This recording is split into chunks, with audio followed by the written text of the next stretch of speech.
everybody. We're going to go ahead and get started with our post-race press conferences, and we've now been joined by Jeff Gordon, who's been gracious enough to come and spend some time with us after Kyle Larson's dominating performance today at Bristol. Jeff, I don't even know if you had a dominating performance like that back in the day. I don't think so. All right, we'll go ahead and open for questions. If you have a question for Jeff, we'll work to get a microphone to you, and we'll start up front here with Jacob. Jacob Seelman, Raceface Digital. Jeff, everybody's had so many superlatives about Kyle over the years. Led 400-plus laps in 2 straight races here. Is there anything he can do at this point that surprises you anymore? Not really. I mean, it's, I've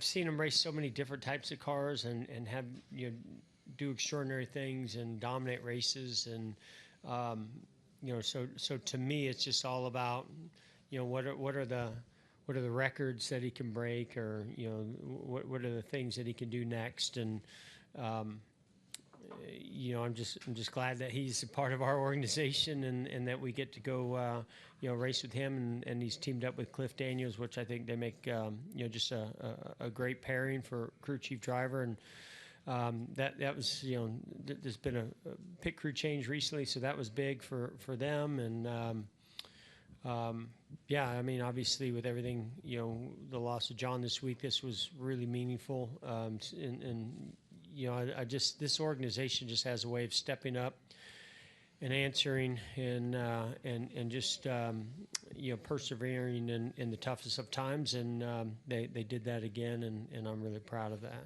Larson, when he was in here yesterday, called to mind a trip that John took with them after the 2021 championship in Dubai that he found particularly meaningful. You worked with John longer than anybody. What stood out to you about him in his time with you, and then later his time with Kyle at Hendrick Motorsports?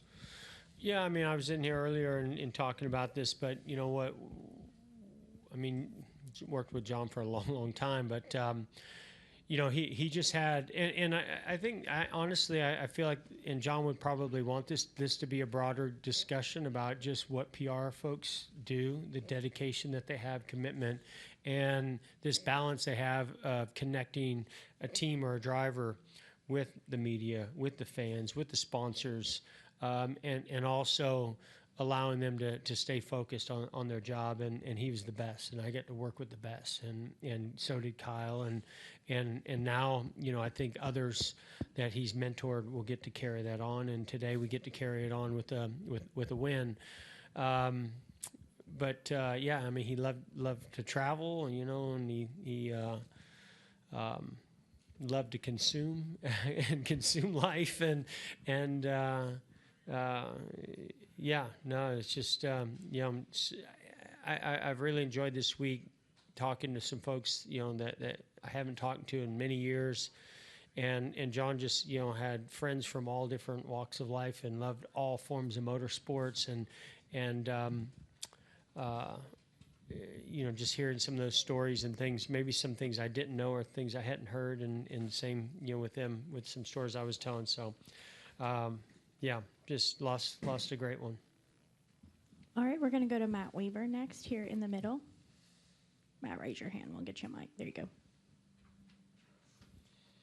Matt Weaver, Sportsnaut. You've had enough dominant cars over your career that I'm sure you've had moments behind the wheel that you're waiting for the caution, you're waiting for the thing that goes wrong. I'm curious, like in a race like this where it means so much, are you kind of feeling those same feelings you might have as a driver where it's like you're waiting for Kyle to queue up, hey, vibration or something like that? Oh, yeah. You're just, as a driver, in a team, you're just waiting for, and you're telling yourself, man, please no, please no, please no, but usually it does happen, right? It's almost inevitable when you have a dominating car like that something happens, and it's almost like more often than not that the win doesn't come in a dominating performance like that. So yeah, you're feeling every vibration and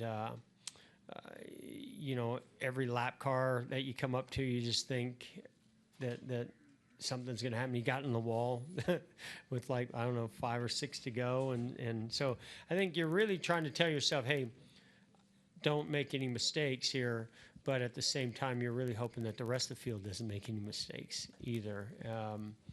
So yeah, it was, for me, I think I was just like, when's it coming? When's it coming? Because I want to get prepared, because I don't want to be too upset when it does come, and it never came. Which, you're happy for when you have that kind of a performance. You kind of feel like it's deserving to finish it off.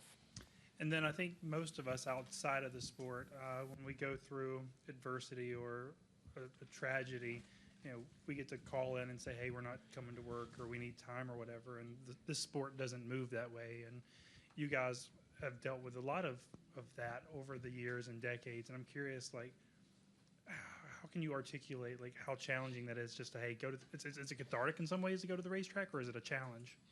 I'm going to tell you what, I can't speak for everybody on the team, but for me walking in today, it was different. It was tough. I think that we've gone through a lot as an organization over 40 years, and when you have experience in those things, you realize that what would that person want, and try to fulfill that. And John would want us to be here racing, and would want us to. I don't even think he'd want us to honor him. He'd want us to not say his name at all. He wants to go under the radar and be on this kind of unsung hero, I guess. But there's no other way to do it any other way for a great like him. And but yeah, I think we've just, sometimes it's therapeutic, but it's also not really an option either. And like you mentioned, and so you just try to learn from it and grow from it, and bond together as an organization, as a team together. And I think that's what John's going to do in this case for us. Yeah.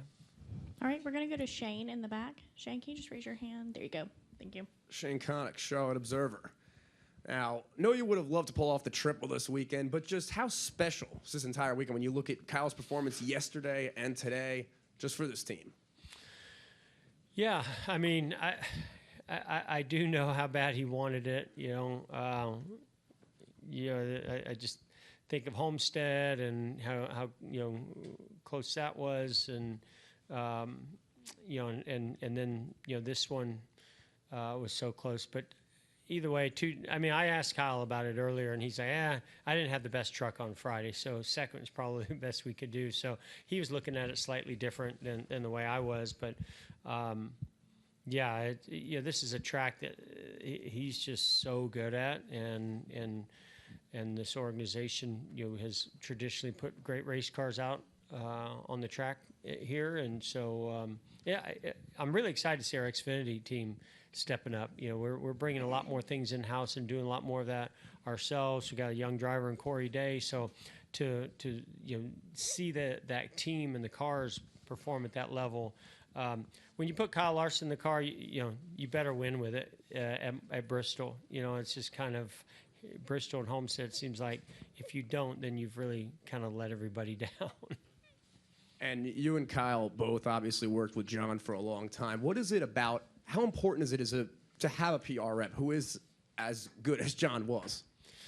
Yeah, what I loved about working with John is that he would call me out, or he would put an emphasis on things that were priorities, and sometimes you get caught up in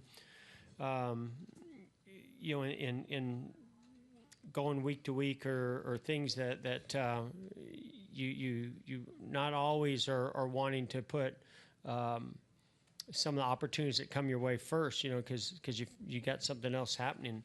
And John was always great of just presenting it in a way of, hey, I think this is a great opportunity, and if we don't do it today, maybe you can do it tomorrow or another time, but you need to do it. And when he said that, then you're like, absolutely. If he believed in it, then I believed in it, and I think Kyle felt the same way when he was working with him. And it was always just a good balancing act. Plus, he just he loves motorsports, loved his job, and was easy to work with. So yeah, that's that's the kind of person that you want on your side in that role. All right, we're going to move up front here. We're going to go to Jordan and then Dustin. Jordan Bianchi, The Athletic. I understand you're going to be coming at this from a biased perspective. What is better race at Bristol Motor Speedway? Last year when you had tire wear and it was kind of really into the driver's hands, or is it better this year where the best driver and team can assert themselves and kind of run away? Yeah, I mean, I am a little disappointed today, with the tire. I'll be honest. There was no fall off and no wear. We all thought there was going to be tremendous wear, and there wasn't. But at the same time, I don't like what happened last year either. I wish, and I want to say this: Goodyear has a tough job. I think this car, we have a heavy car, just stock cars in general. We have these high bank tracks, heavy loads, abrasive surfaces. There's just a lot of things that are very difficult for them to do the things that they do to make a tire that's durable and performs well. So to ask them on top of that to please have a tire that falls off and wears, but doesn't wear too much, that's a tall task. So I don't envy them on that, but yeah, I went through the Indy debacle, right? And I mean, you were 10 laps pitting cautions and that's not good. Last year, I thought it was while probably entertaining for you in here, it just completely it took things out of the driver's hands too much. I felt like it. You could say if you wanted the drivers managing it, I don't think he was. I mean, you running 2 seconds off the pace is not what I think we want in NASCAR to manage a tire. So, yeah, I would take this one over. I mean, I am biased, but I would take this over that. But I still was disappointed to see how few cautions and how little fall off there was today. Go ahead, Dustin. Dustin Long, NBC Sports. First grade as the win is obviously. Hendrick Motorsports was built on championships, and I remember talking to you after Phoenix, and last year there was work still to do. As you guys come off a couple of dominating races and have had some strong runs in the first 9 races, how much of a push is championship, even more so after not winning it the last few years, and how does what you guys have done this first quarter maybe lead to some better results later in the season? Well, I mean, to see all 4 of our teams performing at a high level and consistently there each week, and getting solid points to be able to relax a little bit on that. Really bummed about the 48 today, with that, because man, what a great race car and weekend they were having. But it's being in the meetings, we have high standards, and so it's been nice, and I think we've been happy, but no, we're definitely not satisfied, and I think we feel, I'll let Cliff speak for himself. I think we're still behind when it comes to looking at the 10 races in the championship. There's some real good tracks in there for us, but there's some tracks that are concerning, and we want to get to Phoenix, and I think at Phoenix right now, we're not the team to beat, and we got a long way to go, luckily, and I hope we can find it.